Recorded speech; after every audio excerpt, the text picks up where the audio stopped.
صبح کے نیوز میں یہ کہ 12 روپے کم آئی، انہوں میں بھی اس طرح ہی کہا ہے. آف کورس نیوز میں چل رہا ہے کہ اب یہ پیٹرول کی قیمت اتنے، ڈیزل اتنا کم ہو، اور یہ کتنے دن تک رہے گی، I don't know. Let's see. ہم چلتے ہیں اپنے گیسٹ کی طرف اور ان سے گفتگو کا آغاز کرتے ہیں، اور وہ ہمیں بالکل کلیئر بتائیں گے، کیونکہ وہ ان جتنی بھی معیشت کی بات ہوتی ہے وہ اس میں بہت زیادہ اسٹرانگلی انوالو رہتے ہیں. اچھا جی، ہمارے ساتھ موجود ہیں، میں انٹروڈکشن کرواؤں گی، member managing committee Karachi chamber of commerce industry سے محمد فاروق افضل صاحب. السلام علیکم. کیسے ہیں سر؟ ٹھیک ہے. ہم اپنے گیسٹ سے ملواتے پھر ہم گفتگو کا باقاعدہ آغاز کرتے ہیں. میرے محسن بہت ہی نائس، ہمبل اینڈ بہت ہی خوبصورت انداز ان کا، اور بہت ہی خوبصورت انسانیت کے کام بھی ساتھ ساتھ کر رہے. تھیلیسیمیا پہ ان کا کام بہت بگسٹ ہے، اینڈ فرنٹ مین پہ کام کرتے ہیں ماشاءاللہ. میرے ساتھ موجود ہیں اور ان کا بھی ریلیشن جو ہے وہ بزنس کمیونٹی سے یہاں پر موجود ہیں. یہ کہوں گی جب ان کی بات کرتی ہوں تو میرے پاس الفاظ بھی ختم ہو جاتے ہیں. بزنس مین ہیں اور یہ کہوں گی commerce and financial اینالائسٹ Atiq ur-Rehman صاحب. السلام علیکم. کیسے سر؟ میں ٹھیک ہوں. انٹرو آپ نے سن لیا؟ جی بالکل. تو میں کہوں گی بسم اللہ کیجئے، پھر ہم گفتگو کا سبھی آپ نے بہت شکریہ ہم لوگوں کو بلایا، فاروق بھائی بھی. بات ساری ہے کہ آل از ناٹ ویل. جی بزنس کا پروگرام آپ کر رہی ہیں، بہت اچھا کر رہی ہیں، اور بہت اچھے اچھے لوگ یہاں آئیں گے مجھے امید ہے، اور وہ لوگوں کو باخبر کریں گے کہ بزنس میں کیا اپ اینڈ ڈاؤنز آ رہے ہیں. دیکھیں ہمارے کنٹری کے ساتھ دو چیزوں کا بڑا جڑاؤ ہے. جی وہ دو چیزوں میں سب سے بڑی ہے ہماری انڈسٹری، جی اور دوسری ہے ہماری ایگریکلچر. ہم لوگ ایگریکلچر بیس کنٹری ہیں، ہم لوگ ایگریکلچر پروڈیوس کرتے تھے، ہم لوگ بہترین کلٹیویشنز پہ جاتے تھے، ہم لوگ leading country in the world تھے. ویٹ ہماری گولڈن ویٹ کے نام سے ساری دنیا میں مشہور ہے. اس کے علاوہ ہماری کاٹن اور بہت ساری چیزیں. لیکن پتہ نہیں ایک ایسا وقت آ گیا ہمارے ملک میں، ٹھیک ہے کیلمٹی تو ابھی آئی ہے جو سیلاب وغیرہ ہے جس سے ہماری کراپس خراب ہو گئی،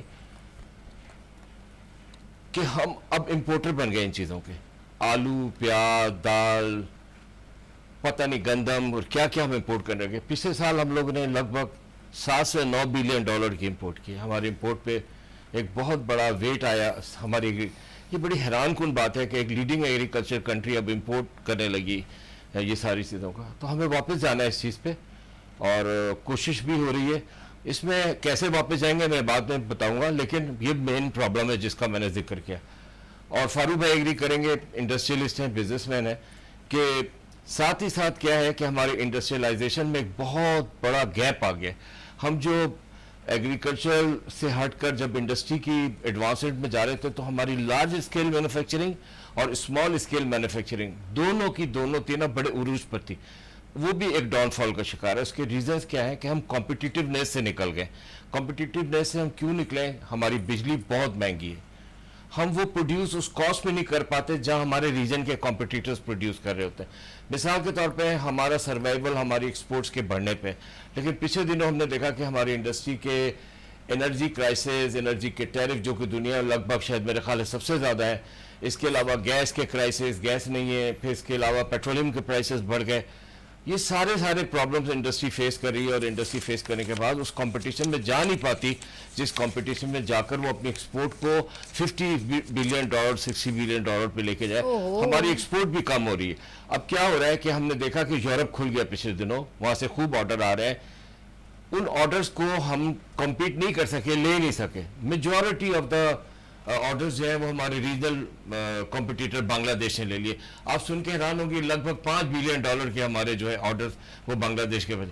سری لنکا جس کو آپ ڈیفالٹ کنٹری کہتے ہیں، اس کنٹری نے کوئی 1.5 بلین ڈالر کے ہمارے آرڈرز لے لیے. تو اس طرح ہم بہت سارے پرابلمز اور جمود کا شکار ہیں، اور یہ پرابلمز جب تک ہم کم نہیں کریں گے تو بزنس کمیونٹی جو ہے نا وہ سکون کے سانس میں نہیں آئے گی، اور وہ کاروبار کی اس نہج میں نہیں آئے گی. میں آگے جا کے بتاؤں گا باتیں کہ بزنس کمیونٹی کو اور کون سے پرابلمز ہیں، اور اچھا ایک اور چیز بھی شامل اس میں ایک چیز اور میں چل رہی ہوں ابھی میں محمد فاروق افضل صاحب کے پاس ہے. بالکل یہ ان کا ریلیشن زیادہ بزنس کمیونٹی سے، خود بزنس مین ہے. بات یہ ہے کہ جب ہماری کوئی بھی پارٹی ون کرتی ہے، آف کورس ہم ایک تمام عوام کو ایک امید ہوتی ہے کہ اب ہمارا ملک رننگ میں ہوگا. لیکن یہاں پر ایک تھوڑا سا پرابلم یہ ہوتا ہے کہ وہ جب حکومت میں آتی ہے تو ان کا ڈیوریشن ہوتا ہے 5 ایئر. اب اس دوران دوسری اپوزیشن اتنی بیٹ کر رہی ہوتی اتنی کہ وہ ان کا کام میں ڈائیورشن ہوتی ہے. ڈائیورشن جو ہوتی ہے وہ ان کو کام کرنے نہیں دیتی, پھر وہ تمام پیسہ زیادہ تر جلد سے جلوس اور ان کو بیٹ کرنے میں لگا دیتے ہیں, تو ان کا جو مین فوکس ہوتا ہے اپنی عوام کے لیے وہ ہٹ جاتا ہے, چاہے وہ کوئی بھی حکومت ہو. کاش یہ بل پاس ہو جائے, کوئی بھی حکومت ہے کم سے کم اسے 5 سال برداشت کریں, ایز کمپیئر کہتے ہیں نا سستا روئے بار بار, مہنگا روئے ایک بار. تو کم از کم ہم اتنا کر لیں کہ 5 سال اس کو برداشت کر لیں تو ہمیں اندازہ ہو جائے اور ہم صحیح ڈیسیجن لے پائیں کہ ڈیسائیڈ کر پائیں کہ ہم نے اس کو ہی مقرر کرنا ہے کہ نہیں. 5 سال بعد دیکھ لیں گے ایز کمپیئر ٹو, پھر وہ 3 سال میں بریک اپ ہو, پھر دوسری حکومت ہے, پھر وہ 3 سال کھیلے. تو میں کہوں گی کہ خدا کے لیے کوئی ایسا بل پاس ہو جائے کہ اب جو بھی حکومت ہے اس کو 5 سال برداشت کرے کم از کم. نئی حکومت جب آتی ہے تو ڈالر اوپر اڑنے لگتا ہے. ہم چلتے ہیں فاروق صاحب کو, پتہ نہیں فاروق صاحب میری اس بات کو کتنا انڈورس کریں گے کہ آیا کہ اس سے سب سے زیادہ جو یہ پارٹیاں جب ووٹنگ سے سلیکٹ یا الیکٹ ہوتی ہیں تو کتنا بزنس مین کو دھچکا لگتا ہے, پرابلمز ہوتی ہیں. جی بسم اللہ الرحمن الرحیم, بہت شکریہ. اصل میں دیکھیے میں سبھی پرابلم یہ ہوتا ہے کہ ہمارے یہاں آج تک جتنے الیکشنز ہوئے کوئی بھی آپ کو ایک پارٹی بھی نہیں ملے گی جو کبھی الیکشنز کے نتائج سے اتفاق کرے. اگر وہ جیت گئے ہیں تو الیکشن ٹھیک ہوئے ہیں, اگر ہار گئے ہیں تو دھاندلی ہوئی ہے. تو وہ ایک ایسا دنگل شروع ہو جاتا ہے کہ ان کو نیچے اتارو. اچھا دوسری چیز جو پارٹی بھی آتی ہے, دیکھیے اگر ان میں سنسیریٹی ہو نا تو وہ کیا کریں کہ جو ملک کے جو بھی مسائل ہیں اس کے اوپر پارلیمنٹ میں فوری طور پہ اگریسولی ان کو ایسے بلز پاس کرنے چاہیے کہ عوام کو فیسیلیٹیٹ کریں, سہولتیں دیں, آسانیاں دیں, ٹھیک ہے. لیکن توجہ ان کی اس پہ نہیں ہوتی, توجہ یہ ہوتی ہے اگلے 5 سال ہم نے کیسے رہنا ہے, ٹھیک ہے. تو چیز یہ ہوتی ہے کہ وہ جو فوکس ہوتا ہے نا ملکی مفادات کا یا بزنس کا یا اکانومی کا, وہ ان کی سیکنڈ پرائرٹی ہوتی ہے, ٹھیک ہے. اچھا اب جو عتیق بھائی نے بات کی بالکل ایگریکلچر کے حوالے جیسے آپ بات کی انہوں نے, اور ہمارا ملک تھا ہی ایگریکلچر بیسڈ, ٹھیک ہے. ہماری جو پورا اگر آپ دیکھیں ہم کاٹن, پاکستان جو ہے وہ دنیا کا 4تھا بڑا ملک تھا جو کاٹن پروڈیوسنگ کنٹری تھا, آج ہم 8ویں نمبر پر آ گئے. انڈیا 3رے نمبر پہ تھا, آج وہ پہلے نمبر پر آ گیا. 40 ملین بیلز جو ہے وہ پروڈیوس کر رہے ہیں اس وقت, مور دین 40 ملین بیلز. ہماری پہلے 13-14 ملین بیلز آتی تھی, وہ اب ہم 8.5 ملین بیلز پر آ گئے ہیں. ہماری کنزمپشن ہے 18 ملین بیلز کی. میں کاٹن امپورٹ کر رہا ہوں تو میں کس طرح کمپیٹیٹو ہوں گا ٹیکسٹائل کی کسی پرائسنگ کے لیے. جو امپورٹ کر رہا ہوں وہ ڈالر کے آج کے حساب سے امپورٹ کر رہا ہوں, تو میری تو پرائس ہی کمپیٹیٹو نہیں ہوتی. بجلی کے بل آلریڈی بہت زیادہ ہیں, اس کے بعد ہماری کاٹن کی پرائس مہنگی ہوگی, پھر ڈائز اینڈ کیمیکل جو ہم استعمال کرتے ہیں کپڑے کے لیے, پرنٹنگ کے لیے, ڈائز کے لیے, بلیچنگ کے لیے, وہ سارے امپورٹڈ ہیں ہمارے یہاں. ہمارے یہاں پرابلم یہ رہا کہ اس کے بعد ہم نے اپنا انڈسٹریلائزیشن کا جو ہے نا پروسیس اس کو پیرالل نہیں چلایا ہم نے. دیکھیے ایگریکلچرل جو ہماری اسٹرینتھ ہے نا, ہم فروٹس, ویجیٹیبلس یا ادر تھنگس یا ویٹ ہے اس کی ہم انڈسٹری ساتھ لگاتے, تو کیا ہوتا ہے کہ ہماری ویجیٹیبل جو ہمارا ایگریکلچرل جو ہماری اکانومی ہے وہ بھی بوسٹ کرتی, اور اس کے ساتھ ہم ایکسپورٹ کرتے ہیں ان چیزوں کو, چاہے وہ فروٹس ہو, ویجیٹیبل. ہماری اتنی ایکسپورٹ نہیں ہے, ہمارے tons and tons of fruits جو ہیں وہ ضائع ہو جاتے ہیں. کیوں؟ لاجسٹکس کی وجہ سے. ہم ان علاقوں میں وہ انڈسٹری لگائیں, ہم ان کو فیسیلیٹیٹ کریں وہاں کے لوگوں کو, وہاں انسینٹیوز دیں کہ آپ وہاں فروٹ کی پروسیسنگ کی انڈسٹری لگائیں وہاں پر. دیکھیے یہ ساری ہماری ٹریڈیشنل جو پروڈکٹس ہیں اس میں کاٹن ہمارا جیسے ٹیکسٹائلز ہے, فروٹ ویجیٹیبلز ہے, رائس ہے, سرجیکل گڈز ہے, اسپورٹس گڈز ہیں, بیسک چیزیں جس میں ہم زیادہ ہمیشہ ایکسپورٹ کرتے آئے ہیں. تو ہماری جو پالیسیز ہیں, پالیسی میکرز, پرابلم یہ ہے کہ وہ آ کے نہ تو ایسے بلز پاس کرتے ہیں کہ انڈسٹریلائزیشن کے پروسیس کو آسان کریں, اور کبھی بھی آج تک ایسی پالیسی نہیں بنائی گئی کہ ایسا کنڈیوسو انوائرمنٹ نہیں دیا گیا کہ انڈسٹریلائزیشن ہو, فورن انویسٹمنٹ آئے. تو ہماری جو بیوروکریسی ہے وہ مین ہرڈل اس کے اندر ہے. اس لیے جو بھی جماعتیں آتی ہیں وہ انہی کو سنتی ہیں نا. جماعتیں تو آتی ہیں 4 سال 5 سال کی, لیکن جو بیٹھے ہوئے ہیں وہاں پر وہ کٹ پیسٹ کر کے چیزیں چلتی رہتی ہیں, تو وہ چلاتے وہ ہے حکومت ایکچولی. تو چیزیں یہ دیکھنے کی ہے کہ ہم نے جو ہماری پولیٹیکل جو لیڈرشپ ہے وہ جب آئے وہ اپنے ویژن کو لے کے چلے, جو مسائل ہیں پھر وہ بزنس کمیونٹی کو ساتھ لے کے چلیں. دیکھیے بنگلہ دیش میں جو ان کی پرائم منسٹر ہیں جب وہ میٹنگ کرتی ہے بزنس کمیونٹی سے تو ان کے جتنے بھی سیکٹریز ہیں ریلیونٹ وہ سب بٹھائے ہوتے ہیں. وہ کمیونٹی کو, بزنس کمیونٹی جب اپنا کوئی بھی ٹارگٹ دیتی ہیں وہ کہتی ہیں آپ کو کیا چاہیے یہ ٹارگٹ اچیو کرنے کے لیے, تو بزنس کمیونٹی کے لیڈر کہتے ہیں ہمیں یہ چاہیے, اسی وقت ایسا ایشو کرواتی ہیں. سیکٹری بیٹھا ہوتا ہے ابھی لے کر آؤ, اسی وقت سائن کرتی ہیں, now I have given you everything, you have to achieve my target. ان کی جو ایکسپورٹ بڑھ رہی ہے, جو انڈسٹریلائزیشن ہو رہی ہے, انہوں نے بزنس کمیونٹی کو پورا آن بورڈ رکھا ہوا ہے. وہ اکیلے فیصلے نہیں کرتے ہیں, ان کو بٹھاتے ہیں. اچھا میں نے ایک چیز فاروق صاحب دیکھی ہے, اف یو ڈونٹ مائنڈ, کہ ہماری بزنس کمیونٹی کو اتنی پریورٹی نہیں دی جا سکتی, جبکہ ایز کمپیئر ٹو پارٹیز کو بڑی پریورٹی دی جا رہی ہے. لائک اس پارٹی کو آنا چاہیے, اس کو نہیں آنا چاہیے, اس چیز پر زیادہ فوکس کیا جا رہا ہے. اور جنہوں نے معیشت کو, پاکستان کو بوسٹ اپ کرنا ہے, اور ان کے اندر اتنا ٹیلنٹ ہے, اور ایز کمپیئر ٹو میں نے کتنے لوگوں کو دیکھا وہ یہاں پر بزنس, جو ابھی نئے آنے والے جو بزنس مین ہیں, جو they have very lots of money, وہ بہت زیادہ پیسہ رکھتے ہیں. اور اس میں یہ بھی انکلوڈ کیا جا سکتا ہے کہ آؤٹ آف کنٹری میں جو لوگ رہتے ہیں ان کے پاس بھی بڑا پیسہ ہے, وہ انویسٹ نہیں کر پا رہے بیکاز دا ڈائیویژن, یہ یہاں پر ڈائیورٹ ہو رہا ہے کہ بھئی یہ پارٹی ہے تو یوں ہے, پھر سیکیورٹی ریزن بہت بیڈ ہے.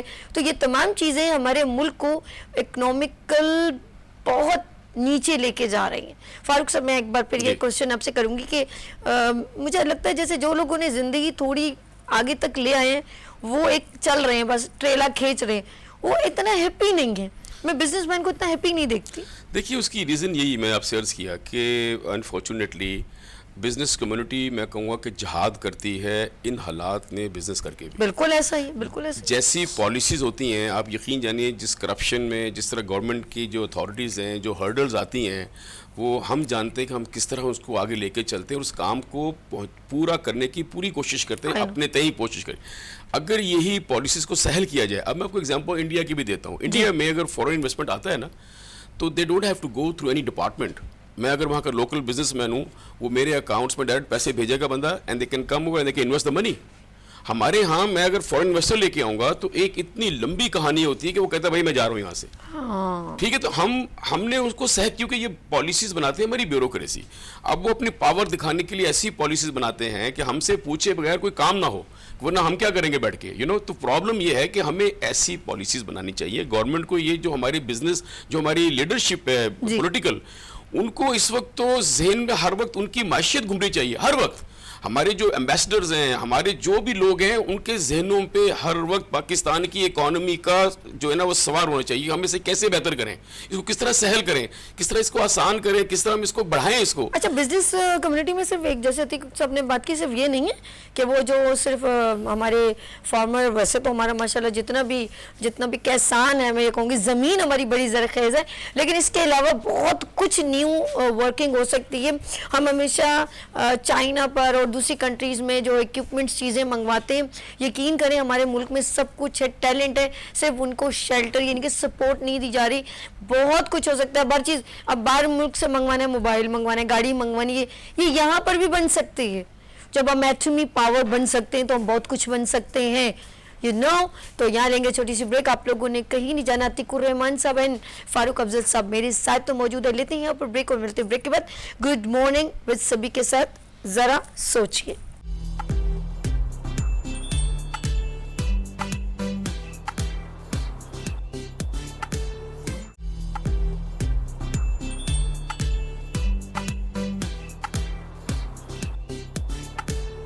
Welcome again, good morning with سبھی آپ کو خوش آمدید کہتی ہے. اور اس وقت آپ دیکھ رہے ہیں ہمارا بزنس کمیونٹی کا پروگرام, اور ہم تمام یہاں پر ریلیونٹ ٹو جو ہماری معیشت کو لے کے, ہمارے پاکستان کے بزنس کو لے کے چل رہے ہیں, اس کا پروگرام ہم آپ کے ساتھ ایوری فرائیڈے کریں گے. اور ٹائم ہے 10 o'clock گڈ مارننگ وتھ سبھی میں, اور پروگرام کا نام ہے ذرا سوچئے. یس, اس پروگرام کے ساتھ میں ایک بار پھر آپ کی خدمت میں حاضر ہوں, اور میرے ساتھ موجود ہیں بزنس کمیونٹی کو رن کرتے ہوئے of course the leader of Pakistan and a pillar of Pakistan, Atiq ur-Rehman sahib. Welcome again آپ کو کرتی ہوں, اینڈ فاروق افضل صاحب آپ کو بھی ویلکم کرتی ہوں. بات ہو رہی ہے معیشت کی, تو میں عتیق صاحب کے پاس چلتی ہوں. عتیق صاحب, نہ صرف ہمارے ملک کی معیشت کی بات کی جائے, اس میں کوئی شک نہیں ہم لوگوں کے ملک میں ہر طرح کا ٹیلنٹ ہے, لیکن کیا آپ سمجھتے ہیں کہ دے آر ڈیزرو کہ ہم ان کو وہ تمام چیزیں پرووائڈ کریں, اناج یا جو بھی چیز ایسی جس سے ہمارے پاکستان کی یوتھ یا وومنس, جیسے اب آج کل دیکھا انٹرپرینورز وومنس کام کری آن لائن, کیا ہم ان کو, ہماری ملک کی حکومت ان کو اس طرح لیڈ کر رہی ہے کہ نہیں کر رہی ہے؟ ٹھیک ہے, شکریہ سبھی. بات یہ ہے کہ میں آپ کو بتاؤں, ابھی آپ لوگ بات کر رہے تھے, بہت اچھی بات تھی. آپ لوگ بات کرتے کہ پرائرٹیز کیا ہونی چاہیے. ہمارے ہاں اتفاق سے اینڈ انفارچونیٹلی پرائرٹی پالیٹکس ہے. ہم بس اسی میں لگے رہتے ہیں کہ ایک دوسرے کو کیسے نیچے دکھائیں. ہاں جبکہ پرائرٹی جو ہے, ابھی فاروق بھائی نے بنگلہ دیش کی بھی مثال دی, پرائرٹی جو ہے وہ انسان کا اکنامک چارٹر ہونا چاہیے. ہم پہلے اکنامکلی ساؤنڈ ہوں گے, وائبرنٹ ہوں گے, تو پھر اکنامی کو آگے لے کے جائیں گے نا, ملک کو آگے لے کے جائیں گے. ہماری اکانومی پیچھے چلے گئی. آپ نے بہت شکریہ یہ اکنامک سے پروگرام شروع کیا, ہم بہت مشکور ہیں آپ کے.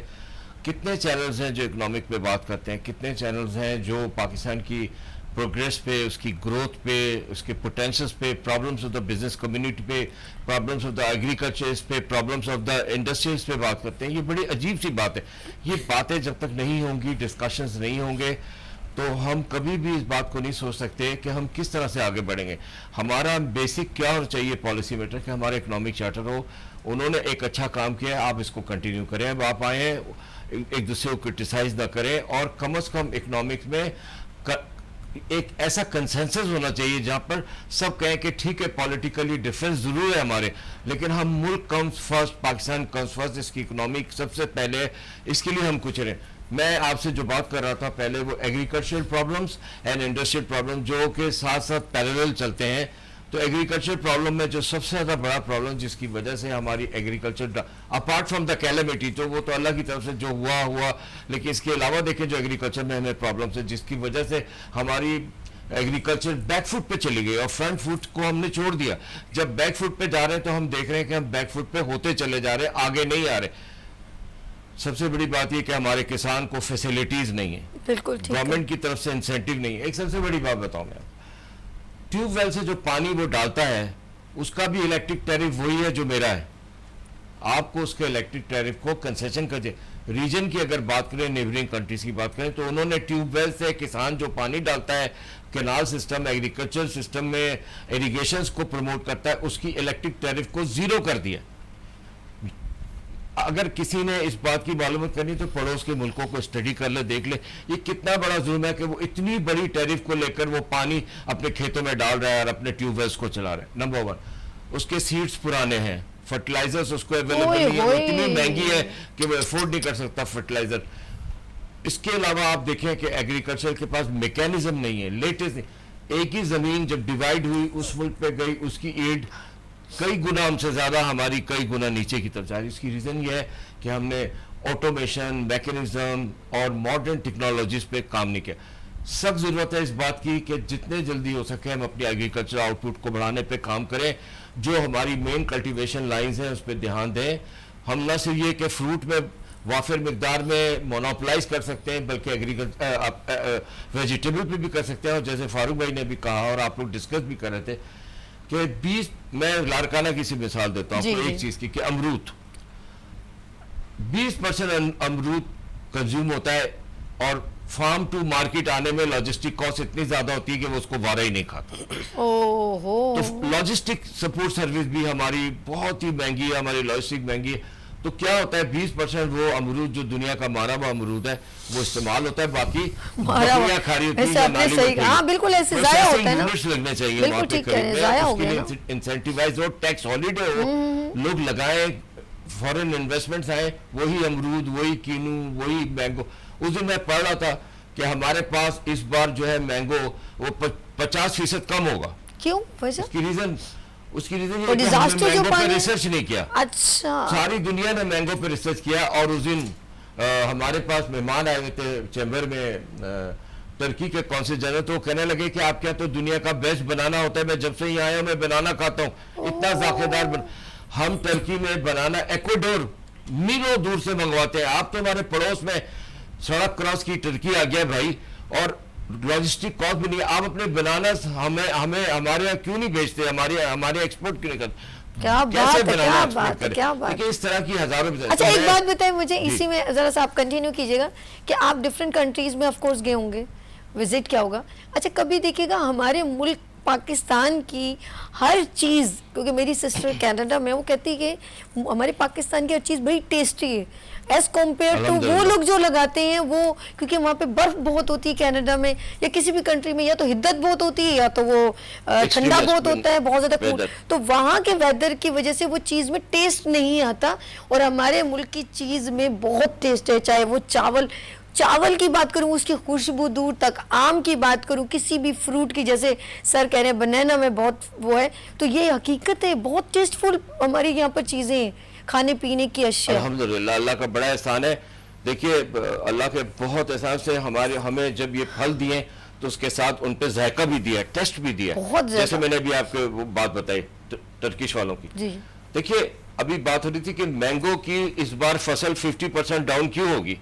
اس بات کو میں بتاتا ہوں کہ یہ جب ان کے لوگوں سے بات کی گئی تو پتہ چلا کہ ہمارے یہاں ریسرچ نہیں ہوا مینگوز پہ سالوں سے. تو کیا ہو رہا ہے، ہم پرانی کیٹیگری کی کلٹیویشن پہ، پرانی کیٹیگری کی گرو آف دا مینگوز میں جا رہے ہیں. تو ہمارے یہاں فصل اس بار ایک تو اس وجہ سے کم ہو رہی، دوسرے یہ کہ ہمارا مینگو دنیا میں سب سے بیسٹ مینگو مانا جاتا ہے، لیکن 10-15 دن کی اس کی لائف ٹائم ہوتی ہے، اس کے بعد وہ خراب ہو جاتا ہے کیونکہ ہمارے پاس کول چیز نہیں ہے، ہمارے پاس کولڈ اسٹوریج جس کو آپ ہم کہتے ہیں نہیں، اور وہ نہیں ہے اس لیے انرجی ٹیرف کی وجہ سے. میں آپ کو پھر دوسری بات کی طرف لے آؤں گا کہ وہ ہے ایگریکلچر کی بات کے علاوہ انڈسٹری کی بات.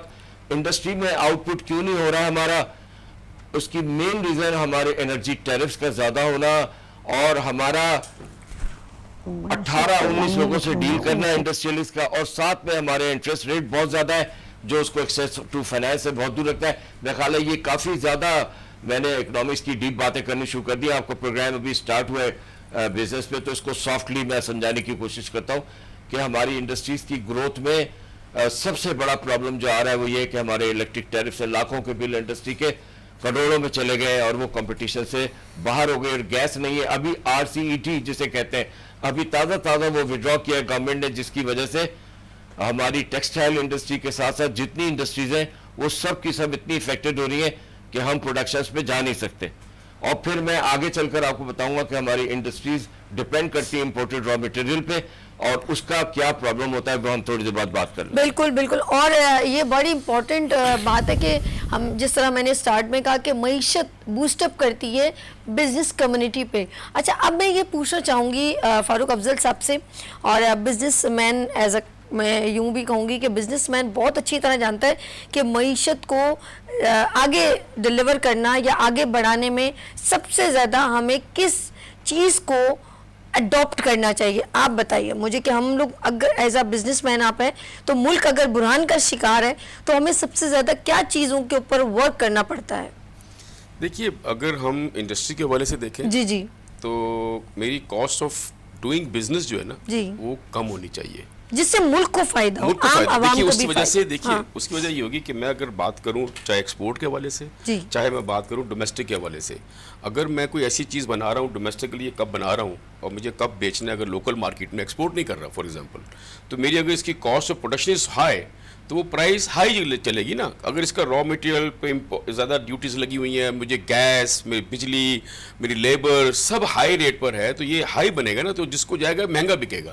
اسی طرح ہم ایکسپورٹ میں اگر آتے ہیں تو ایکسپورٹ میں بھی اگر میری cost of doing business high, اگر پروڈکشن کاسٹ زیادہ ہے تو میں جو انٹرنیشنل پلیئرز ہیں ایکسپورٹ میں جو میرے ساتھ کمپیٹ کر رہے ہیں میں ان کو کمپیٹ نہیں کر پاؤں گا، اور میری پرائز ہائی ہونے کی وجہ سے میں آرڈرز کو لوز کروں گا. میں جیسے آج کل بھی یہی ہو رہا ہے، حالانکہ کہنے کو ہمارا روپی جو ڈی ویلیو ہوا ہے اس کا ہمیں فائدہ ہونا چاہیے تھا ایکسپورٹرز کو کہ ہماری ایکسپورٹ بڑھے، لیکن انفارچونیٹلی کیونکہ we are import based country, ہمارے ڈائز، کیمیکلز، کاٹن سب باہر سے آتا ہے، تو وہ مہنگا ہوا. اس وجہ سے کیا ہوا، ایون یہاں تک امپورٹ کر رہے ہیں، ابھی ہم کاٹن امپورٹ کر رہے ہیں ہم، تو جب وہ چیز مہنگی میں 300 روپے میں امپورٹ کروں گا تو میرے لیے وہ فائدہ نہیں ہے وہ جو مجھے ملنا چاہیے اس کا ایکسپورٹ کے حوالے سے.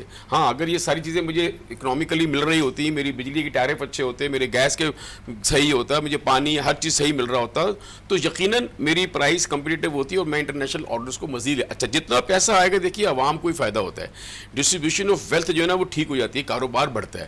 اگر میری ایکسپورٹ بڑھے گی تو چھوٹی چھوٹی انڈسٹریاں لگیں گی، ایک انڈسٹری کے ساتھ بہت ساری انڈسٹریاں لگی ہوتی ہیں. جیسے میں اگر پیکیجنگ کی انڈسٹری ہے، اگر وہ ٹیپ بنا رہا ہے، گتا کارٹنز بنا رہا ہے، کوئی دھاگا بنا رہا ہے، کوئی بٹن بنا رہا ہے، کوئی زپ بنا رہا ہے، کوئی کچھ بنا رہا ہے، تو جتنی ایکسپورٹ بڑھے گی اتنی انڈسٹری بڑھے گی، امپلائمنٹ آئے گا، اور وہ پورا جو ڈسٹریبیوشن آف ویلتھ ہے وہ ٹھیک ہونا شروع ہو جاتی ہے.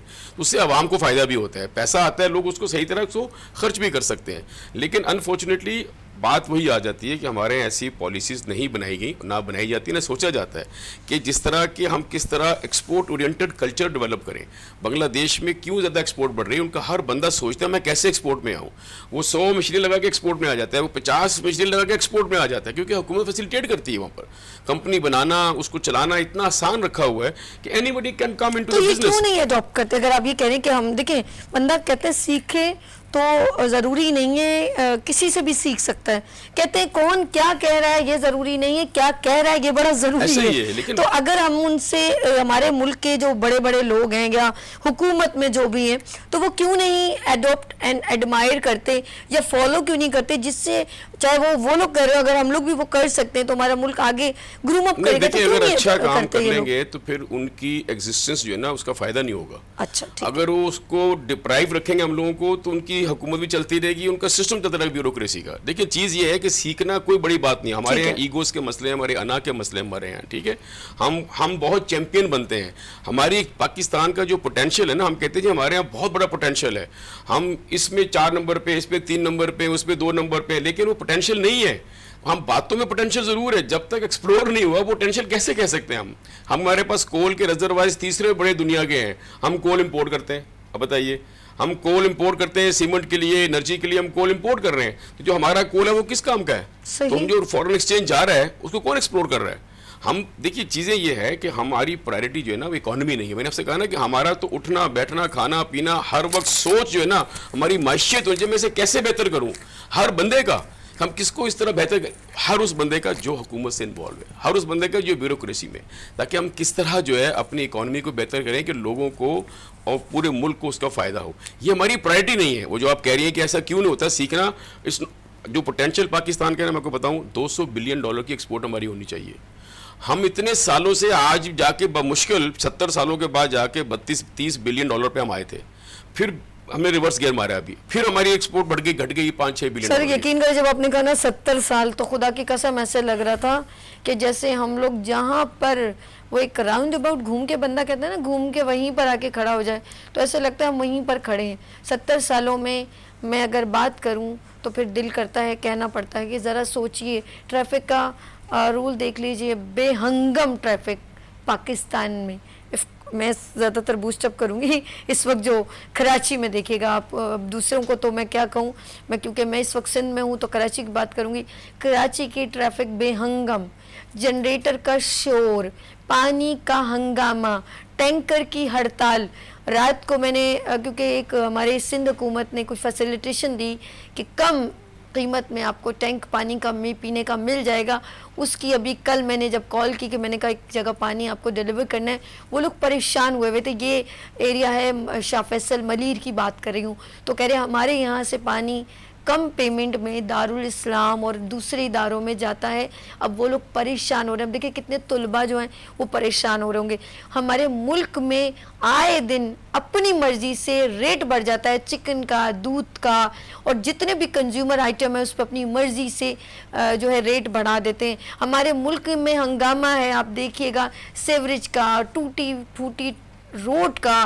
انڈسٹریل ایریا میں زمانے سے دیکھ رہی ہوں، اے آر وائی کی سائڈ جو ہے وہ میرا خیال میں سائڈ ایریا، زمانے سے وہاں پر ٹرک آف کورس جو ہے وہ چل رہے ہیں، لیکن وہاں پر سے سارا جو ہے نا وہ بے ہنگم روڈ ٹوٹا پھوٹا ہے.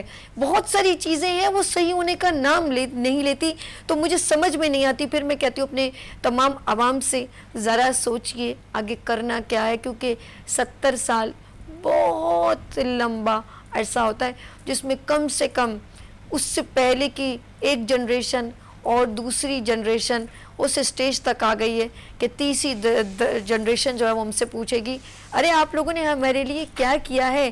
ان کے لیے فریش آکسیجن بھی نہیں ہوگی، جگہ جگہ کچرے کے ڈھیر. بقرعید آ رہی ہے، اگر میں غلط کہتی ہوں تو آپ صحیح ثابت کر کے دکھائیے. کیسے تعفن اٹھے گا، کیسے بیماریاں پنپیں گی، کیسے ڈائریا پھیلے گا، اور پھر ایک ڈاکٹروں کی عید ہو جائے گی کیونکہ آپ لوگوں کی قطاریں لمبی ڈاکٹر صاحب کی ہاسپٹلز میں لگ جائیں گی. یہاں پر آپ لوگوں نے کہیں نہیں جانا. ماشاءاللہ بڑے سیریس ٹاپک ہے. ہمارے ساتھ عتیق الرحمان صاحب اور فاروق افضل صاحب موجود ہیں. یعنی کہ چھوٹی سی بریک اور ملتے ہیں بریک کے بعد گڈ مارننگ وتھ سبھی کے ساتھ، اور سیگمنٹ ہے ذرا سوچئے.